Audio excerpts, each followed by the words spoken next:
Então, antes, vamos assistir esse vídeo, depois eu lhe explico o que esse vídeo tem a ver com o assunto de hoje. Vamos lá.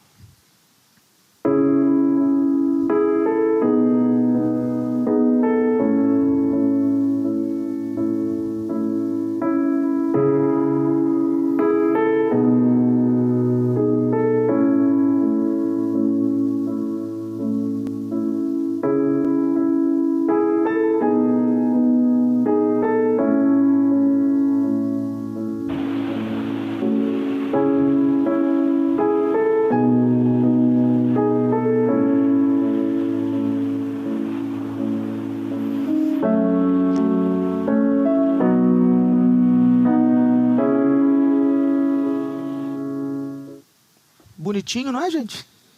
Criança bonitinha, né? Tartaruguinha também não é não, pessoal? Pois é. Tem problema essa criança? Quantos problemas essa criança tem? Quantos R$1.000 para pagar? Tartaruguinha acabou de sair do ovo e vai entrar no mar. Até aqui não tinha problemas. Mas daqui a pouco a criança vai crescer. Daqui a pouco vai ficar criança, adolescente, adulto, e vão vir o que, gente? Os problemas, as tribulações. Igual a tartaruga vai ser diferente não. Daqui a pouco quando ela entrar no mar, ela que não fuja dos predadores. Sim ou não, gente? O que eu quero que você pense? As tribulações e problemas da vida são inevitáveis. Não tem como alguém dizer assim, eu gostaria de não ter problemas.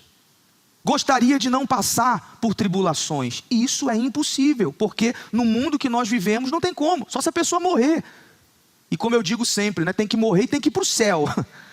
Porque se morrer e ir para o inferno, os problemas vão se multiplicar. Nós vamos falar nas próximas semanas sobre a grande tribulação. Mas hoje eu queria falar da pequena tribulação, ou do princípio das dores, que é o que nós vivemos no nosso dia a dia. A tribulação no dicionário quer dizer o seguinte, põe aí na tela por favor. Evento ou situação aborrecida, desagradável, aflição, tormento, adversidades, sensação de tristeza, de aborrecimento ocasionada por um dissabor ou por um desgosto, dor, infelicidade e amargura. Isso quer dizer tribulação, mas Paulo, em Coríntios, deixa bem claro que aos olhos dele, tudo isso que nós enfrentamos aqui, não é a grande tribulação. Ele chama de leve e momentânea tribulação. Põe o texto aí, por favor. Porque a nossa leve e momentânea tribulação produz para nós um peso eterno de glória, muito excelente. Não atentando nós nas coisas que se veem, mas nas coisas que não vêm. Porque as que se veem são temporais, e as que não se veem são eternas. Daqui a pouco eu vou falar para você por que Paulo, ele diz que é bom, é glorioso passar por tribulações. É quando a pessoa entende o que vem depois dela. Porque, só para você ter ideia, como que funciona o mundo espiritual? A pessoa, por exemplo, que não se entregou para Jesus, ela é uma incrédula, ela não vem à igreja, ela não deu a vida dela para Deus, ela está lá fora. Ela vai enfrentar tribulações? Vai ou não vai? Mas que tipo de tribulação são essas? Aquela tribulação que o diabo põe o pé no pescoço dela, como muitos de nós vivíamos, porque o diabo é mau, sim ou não? Ele não quer saber se a pessoa é boazinha, não quer saber se a pessoa não fez mal para ninguém. Entrou no mundo como você viu, essa criança aí, essa tartaruguinha aí, ele vem para cima, porque o diabo odeia o homem. O homem é a criação de Deus. O diabo tem inveja da gente, sabia disso? Porque nós temos a oportunidade que ele não tem mais. Nós fomos criados à imagem e semelhança de Deus. Se tem uma coisa que o diabo odeia, é quem? O ser humano. Então, aproveitando que a pessoa não se entregou para Jesus ainda e está totalmente desprotegida, ele pisa no pescoço, ele fica brincando, batendo, como aquele gato que faz com o rato. Já viu como é que funciona? Bate, bate, corre, bate, morde, joga, solta. Quando está bem destruído, bem cansado, o que o gato faz? Mata. É o que o diabo faz. É o tipo de tribulação que as pessoas vivem aí fora. Aí a pessoa decide se voltar para Deus. Assiste na televisão, ouve no rádio, alguém convida, ela vem à igreja, descobre Jesus e diz: eu quero me entregar para Jesus. Se entrega e se converte. Acabaram as tribulações, não é, gente? Quem dera. Aí vem outro tipo de tribulação, que é aquela que nós vamos passar porque aceitamos seguir Jesus. E aí é um outro tipo de tribulação. As pessoas começam a se voltar contra você. As pessoas começam a fazer de você um motivo de chacota. Você, me desculpe falar assim, mas é como se a gente passasse a ser o bobo da família, o bobo da faculdade, o bobo da escola. Você é motivo de zombaria. As pessoas viram as costas para você. Parece que até aquilo, quem não se importava com a sua vida, parece que agora não para de olhar para a sua vida. É ou não é verdade, gente? As pessoas se importam com você. É aquele marido que às vezes dizia assim: puxa vida, quando eu estava lá fora, quando eu estava lá fazendo coisas erradas, traindo a minha mulher, ela não falava nada. Agora que eu vou para a igreja, parece que agora ela se voltou contra mim. Que nem a gente já viu casos aí de mães, de pais que dizem para os filhos que começam a vir na igreja, entram no Força Jovem, começam assim, a se envolver com as coisas de Deus. Eu já ouvi isso. Pais e mães dizerem assim: eu preferia que o meu filho estivesse no mundo do que aonde? Na igreja. Quem já ouviu isso também, pessoal? A mãe do Bispo Clodomir falou isso. Bispo Clodomir está nos Estados Unidos agora, era bandido, andava armado, roubava. Quando entrou na igreja, a mãe disse: eu preferia você roubando do que na igreja. Olha só. Como que se chama isso, gente? As tribulações. Mas não é a grande, não. É o quê? É a pequena. O que Jesus disse que aconteceria antes da volta dele, que chamamos de princípio das dores e pequena tribulação, é o que a gente vê nesse mundo aí. Guerra, rumores de guerras. Hoje o que enfrentam lá na Ucrânia, na Rússia, pode parecer: é muito grande, ainda é pequeno. Aí você consegue ter uma noção do que vai ser a grande tribulação. Tomara você não esteja aqui, a igreja não esteja aqui na grande tribulação, porque Jesus disse que a guerra, as pestes, olha o que o mundo enfrentou há 2, 3 anos atrás, com a pandemia. Foi difícil, não foi, gente? Quem perdeu alguém aqui, infelizmente, por causa da Covid? Pois é, foi duro, muita gente chorou. Eu acho que eu nunca fui em tanto velório na minha vida, como na época da Covid. Mas você sabia que isso ainda é a pequena tribulação, essas que a gente enfrenta hoje. Pequena tribulação. Coloque aí para mim Romanos. Paulo disse mais uma vez sobre tribulação e disse: e não somente isto, mas também nos gloriamos aonde? Nas tribulações, sabendo que a tribulação produz o quê? A paciência. E a paciência produz o quê? A experiência. E a experiência, a esperança. Por que Paulo, pela segunda vez aqui, fala que é bom passar pela tribulação? Porque é a tribulação que nos faz mais fortes, quando nós estamos na fé. É a tribulação que é a nossa prova, se realmente queremos seguir a Deus, se realmente somos batizados com o Espírito Santo, se realmente queremos seguir com Ele até o fim. É como na faculdade, é como no curso, é como numa prova. A pessoa estuda a vida inteira, vai ficar provado que ela aprendeu, quando? Que horas? Da prova. A prova não tem como pedir ajuda, não tem como pedir ajuda do professor, só se colar, né? Eu quando estudava eu colava demais, pessoal. Olha, eu colava, por isso que muita coisa eu não aprendi. Tem coisa que hoje eu vejo e falo: puxa vida, eu deveria saber isso, mas é porque eu colei. É porque eu colava. Porque é ali que a pessoa vai mostrar: eu estudei e eu aprendi. É na tribulação. Na hora a gente não quer passar. Na hora, se fosse possível, a gente fugiria da tribulação. Você vê, até Jesus quis fugir do deserto dele, da tribulação dele. Na hora da cruz, ele disse: Pai, se possível, faz o quê? Passa de mim esse cálice. É a vontade humana. Mas ele lembrou que era necessário, por isso disse: mas que não seja feito a minha vontade, mas a tua vontade. Jesus passou por aquela tribulação e triunfou na cruz para nos salvar. O que seria de Daniel se não fosse a cova dos leões? Ele passou. Depois da cova, Daniel ficou mais forte ou mais fraco? Mais forte. Sadraque, Mesaque e Abednego, você acha que eles queriam passar pela fornalha? Não. Mas depois da fornalha, que foi a tribulação deles, um momento de pressão. Porque a tribulação é um momento que a gente sofre o quê, gente? Pressão. Você fica com medo. Você fica com vontade de desistir. Às vezes a pessoa fica com vontade de jogar tudo para o alto. A pessoa fica cheia de porquês. Por que isso? Por que aquilo? Sadraque, Mesaque e Abednego possivelmente tiveram esses momentos de pressão, mas eles não se curvaram. Depois da fornalha, eles foram mais fortes, até mudaram de nome.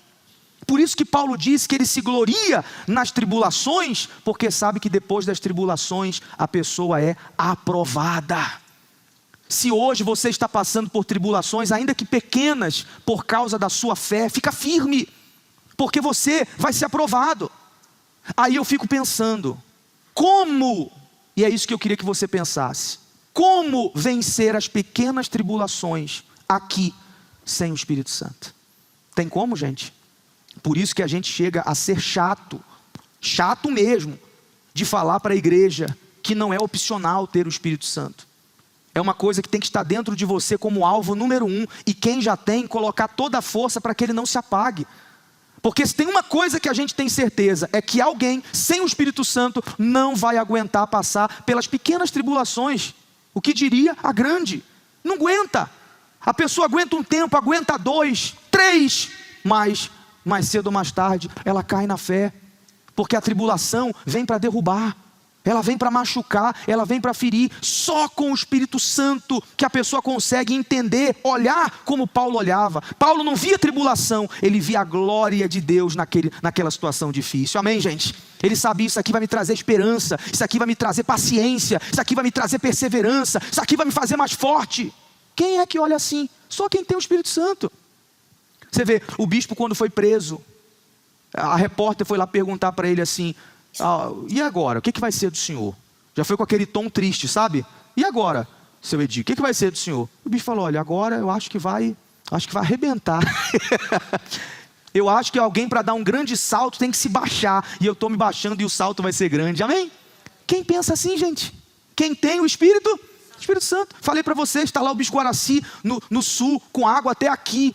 Coitado, tendo que cuidar da família, do povo da igreja, levar comida para todo mundo. Vê os vídeos, como é que está? Firme, nós vamos arrebentar, a glória da segunda casa vai ser maior do que a primeira, tudo isso aqui vai passar e Deus vai fazer coisas maiores, amém?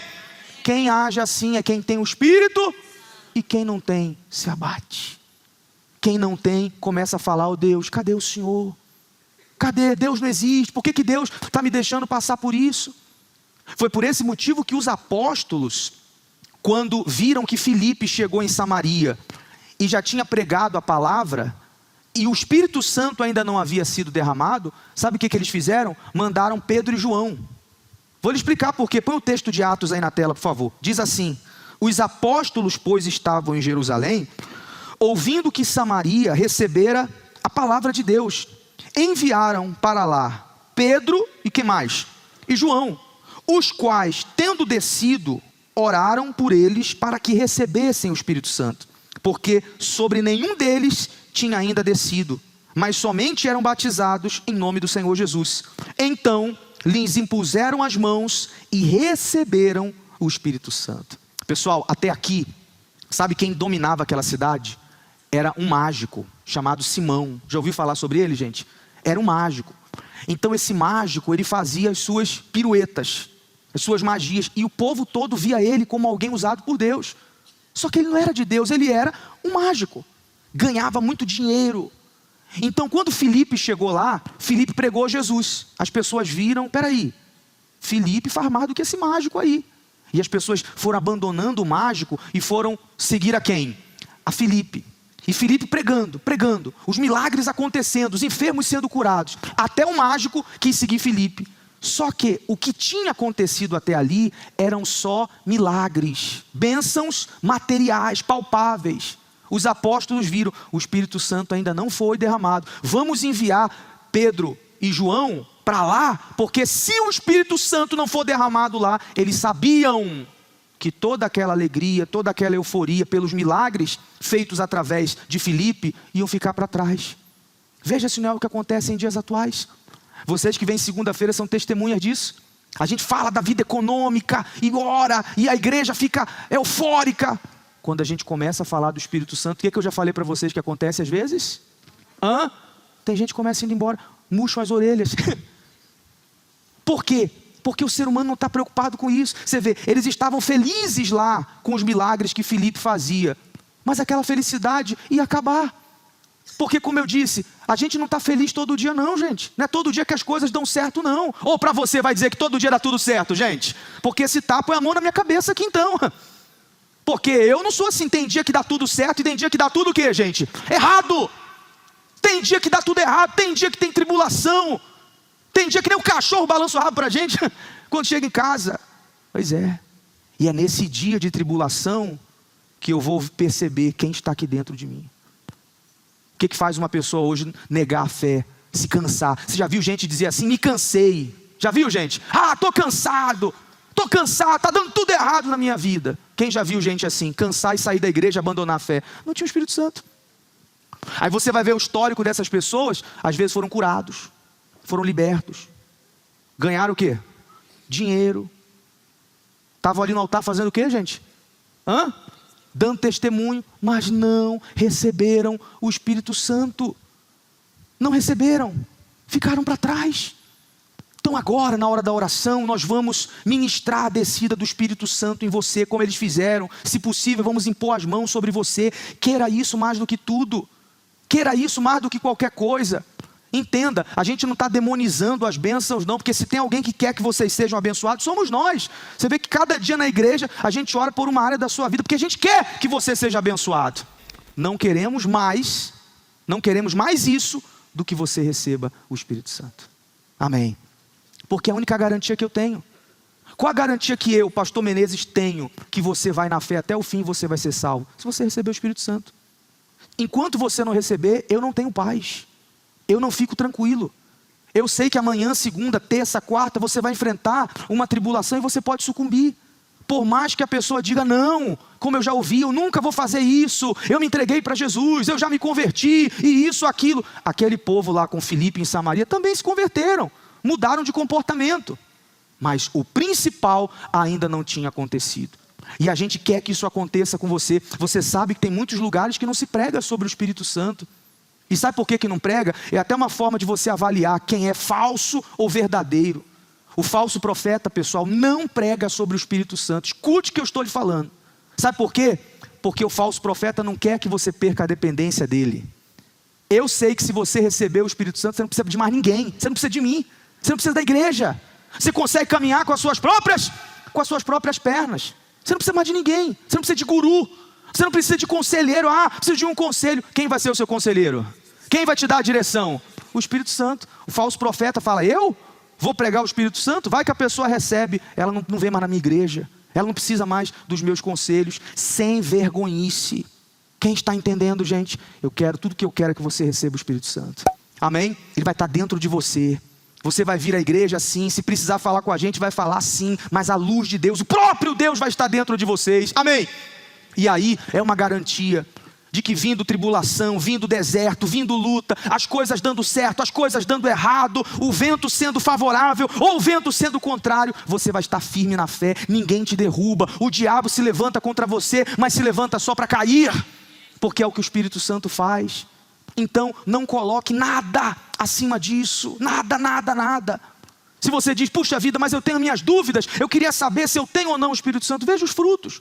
Não fica preso a dom de línguas não. O dom de línguas é muito importante sim.